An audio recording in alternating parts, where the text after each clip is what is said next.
So it is Thursday of Holy Week, or some people call Passion Week, Jesus' week between the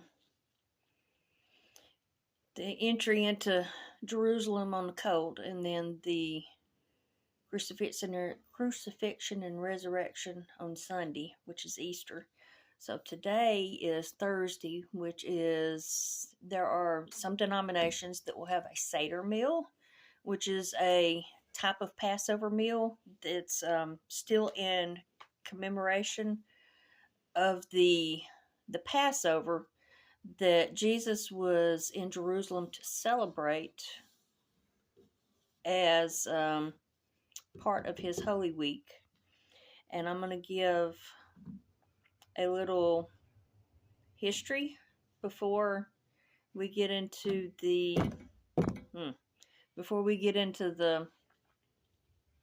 actual part of it. The history, the first origination of the Passover is in Exodus, which is while the Israelites was in Egypt, and they had already went through 9 plagues, and the 10th plague, which is the death of the firstborn, which is where the Passover comes in. And it is Exodus 11 is where God tells Moses about the last plague that he's going to do. Exodus 12 goes into detail of what they need to do for the Passover in order for the death angel to pass over their house. And it's Exodus chapter 12. While the Israelites were still in the land of Egypt, the Lord gave the following instructions to Moses and Aaron. And from now on, this month will be the first month of the year for you. Announce to the whole community of Israel that on the 10th day of this month, each family must choose a lamb or a young goat for a sacrifice, 1 animal for each household. If a family is too small to eat a whole animal, let them share with another family in the neighborhood. Verse 5, the animal you select must be a 1-year-old male, either a sheep or a goat, with no defects. Verse 6, take special care of this chosen animal until the evening of the 14th day of the first month. Then the whole assembly of the community of Israel must slaughter their lamb or young goat at twilight. They are to take some of the blood and smear it on the sides and on top of the door frames of the houses where they eat the animal and will be that night, pretty much. That same night, they must roast the meat over a fire, and it explains how to prepare the Passover lamb. Then we skip to 11 through 14. These are your instructions for eating this meal. Be fully dressed. Wear your sandals and carry your walking stick in your hand. Eat the meal with urgency, for this is the Lord's Passover. On that night, verse 12, on that night I will pass through the land of Egypt and strike down every firstborn son and firstborn male animal in the land of Egypt. I will execute judgment against all the gods of Egypt, for I am the Lord. But the blood on your doorpost will serve as a sign marking the houses where you are staying.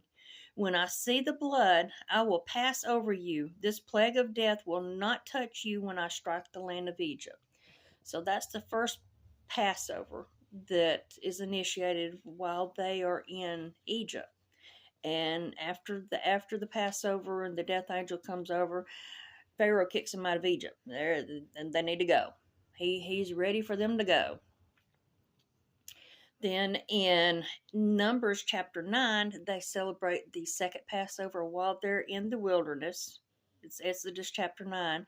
And I just want to read Exodus chapter 9:14, because it's not just the Israelites, it's any foreigners that are in their midst that are choosing to follow God and not following foreign gods, but they're in with the Israelites.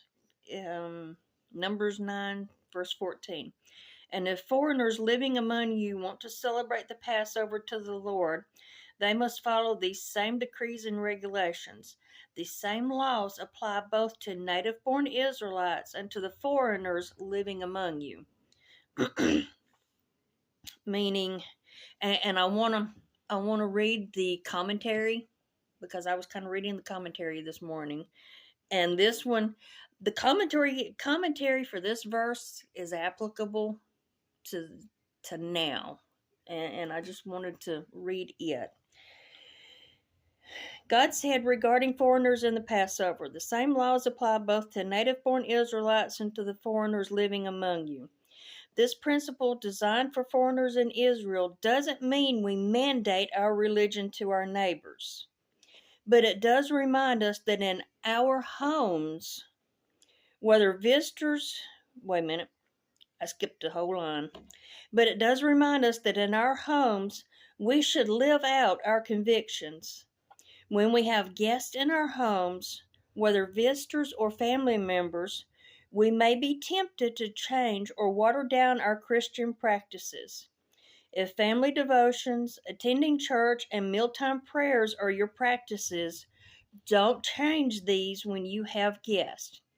Holidays such as Christmas and Easter should not be reduced to nothing more than society's expressions of them. Furthermore, you should maintain your family standards even when guests visit. For example, unmarried couples who are guests should not be allowed to sleep together. Maintain your Christian standards and principles. You may have more influence on the guest in your home than you realize. And I thought that was very, very specific to this day and time, because a lot of us do water down because we don't want to offend anybody that's in our house. But that goes back to the relationship between you and Jesus. And then Deuteronomy 16, Moses is charging the Israelites before they go over into the promised land, and is talking about that you pass it from generation to generation. Deuteronomy 16, verse 1, in honor of the Lord your God, celebrate the Passover each year in the early spring in the month of Abib, for that was a month in which the Lord your God brought you out of Egypt by night. Your Passover sacrifice may be from either the flock or the herd, and it must be sacrificed to the Lord your God at the designated place of worship, the place he chooses for his name to be honored, which is why they're going into Jerusalem, because Jerusalem was where the temple was.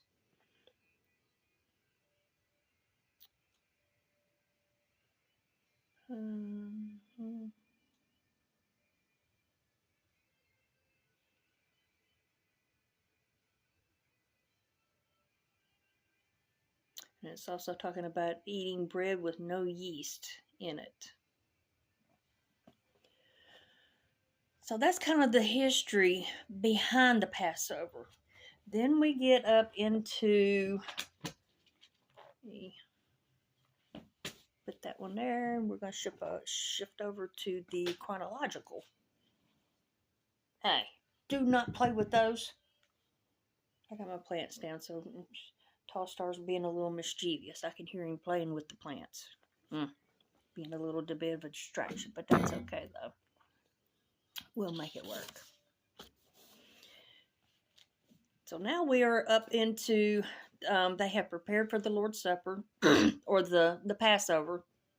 It's considered the Last Supper because what he does, how the new covenant that he makes during this last celebration that Jesus participates in, he changes and he gives us a new covenant.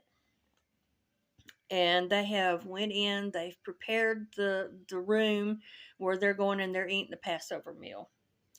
And as they go in, not very many denominations talk about this, but growing up in a deacon's household, I was exposed to this part where Jesus washes. Blah. We'll get it right in a minute. Where Jesus washes the disciples' feet. And the book of John is the only gospel that has the mention of that. And a lot of this video is going to come from John, because Matthew, Mark, and Luke, they kind of go Last Supper, and then they skip over to where they go out to the Garden of Gethsemane. But John gets a lot of the heart, a lot of the passion, a lot of the Jesus's the inner from Jesus. John puts a lot of that, the servant and the prayer, and he, we'll just go into it. But the first part where Jesus washes, Lord have mercy, I cannot say that, washes the disciples' feet, is in John chapter 13. And I'm going to read it. And it's going to be, I may not read all 17 verses. Verse 2. And supper being ended, the devil having already put it into the heart of Judas Iscariot, Simon's son, to betray him, Jesus, knowing that the Father had given all things into his hands, and he had come from God and was going to God, rose from supper and laid aside his garments, took a towel and girded himself. After that, he poured water into a basin and began to wash the disciples' feet and to wipe them with the towel with which he was girded. Then he came to Simon Peter, and Peter said to him, Lord, are you washing my feet? Jesus answered and said to him, What I am doing you do not understand now, but you will know after this. Peter said to him, You shall never wash my feet. Jesus answered him, If I do not wash you, you have no part with me. Simon Peter said to him, Lord, not my feet only, but also my hands and my head. Jesus said to him, He who is bathed needs only to wash his feet, but is completely clean, and you are clean, but not all of you. For he knew who would betray him, therefore he said, You are not all clean. So when he had washed their feet, taking his garments and sat down again, he said to them, Do you know what I have done to you? You call me teacher and Lord, and you say, Well, for so I am. If I then, your Lord and teacher, have washed your feet, you also ought to wash one another's feet. For I have given you example that you should do as I have done to you. Most assuredly, we're going to read all of it. Most assuredly, I say to you, a servant is not greater than his master, nor is he who is sent greater than he who sent him. If you know these things, blessed are you if you do them. Washing the feet. A lot of people don't want to, a lot of denominations don't talk about that one, and they don't do that one, but growing up, being a deacon's daughter, my dad was the one that he prepared the bread and he prepared the wine for the communion, and it's called communion or the Lord's Supper.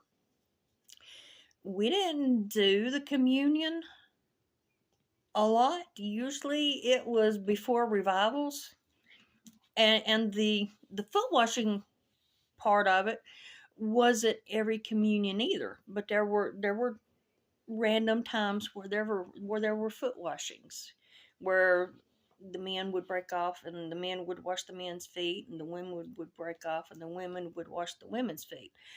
And it's just it's a very humbling, I won't say humiliating, it's a very humbling experience. If you do, anyone that has participated in a foot washing that's done, and you come in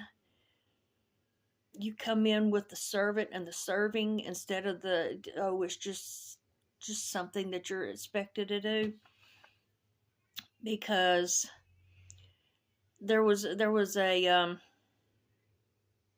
can't remember which curriculum I was going through, but I was doing a curriculum with a church that I was the children's coordinator, and we was going through something about Jesus, and I actually had a foot washing.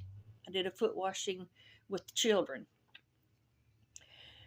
and the teachers, the few teachers that were in with the that night, each one of them got their feet washed, and it was just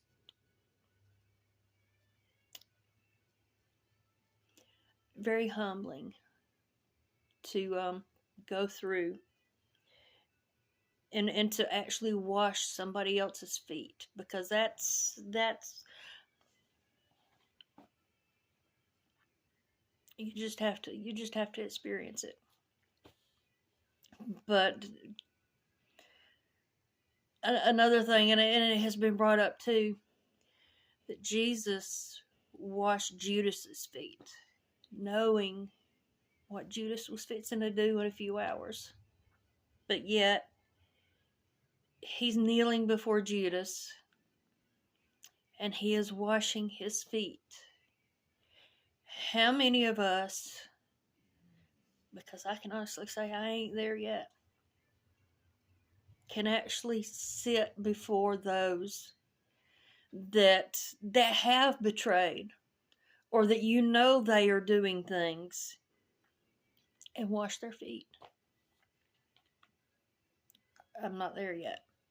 I can be in the same room with them, but I ain't there. If you know these things, blessed are you if you do them. I'm having to allow God to work on me on that one, because there's a lot that's been done that I've forgiven, but I don't think I can. I don't think I'm there to the point where I can sit in front and I can wash somebody's feet. I can. Anyway, Jesus predicts his betrayal. He actually tells the disciples that somebody's going to betray him. Well, they go into the, is it me? Is it me?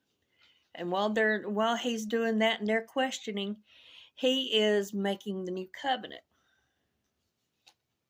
Mark chapter 14, verses 17 through 26. Matthew 26, verses 20 through 30. And this is one that all four Gospels.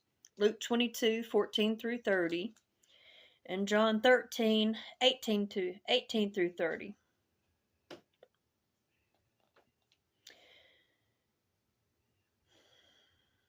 And I'm going to read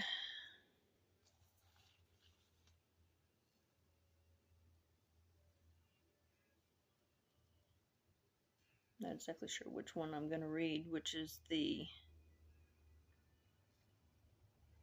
I'll just go ahead and read Luke's. Luke 22. When the hour had come, he sat down and the 12 apostles with him. Then he said to them, with fervent desire I have desired to eat this Passover with you before I suffer. For I say to you, I will no longer eat of it until it is fulfilled in the kingdom of God. Verse 17. Then he took the cup and gave thanks and said, take this and divide it among yourselves, for I say to you, I will not drink of the fruit of the vine until the kingdom of God comes. And he took the bread, gave thanks, and broke it, and gave it to them, saying, this is my body, which is given for you. Do this in remembrance of me. Likewise, he also took the cup after supper, saying, this cup is the new covenant in my blood, which is shed for you.